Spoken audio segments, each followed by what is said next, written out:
When you're getting a new patient in the ICU or some other advanced monitoring area, do you know which vital sign monitoring device you should put on your patient first? My name is Ashley and I've been an ICU nurse for going on 6 years now, so I'm going to answer this question for you. The answer is the pulse ox, and let me explain why. The patient's pulse ox can tell you a multitude of things. First and foremost, obviously, it can tell you their oxygenation saturation. It also can tell you what the patient's heart rate is, as well if they have a perfusing or irregular rhythm.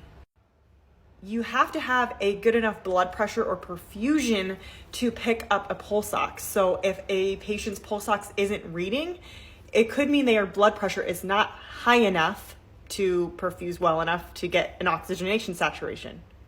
So pretend you hook your patient up to the pulse ox, and that is the waveform that you see. Sorry, Callie's right here.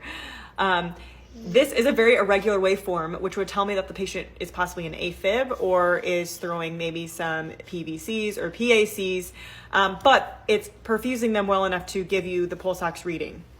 So in summary, your pulse ox can tell you, 1, your patient's oxygenation saturation, 2, it can tell you the patient's heart rate, 3, it can tell you if the patient's heart rate is regular or irregular. This is an example of a regular or more normal waveform. And it also can tell you if your patient has a perfusing rhythm. So if you hook your patient up and you don't see anything, it could mean 1, their blood pressure is too low, 2, maybe their heart rate is not perfusing well enough, so it's not picking up, or maybe they just have cold extremities, you need to put it on a different location.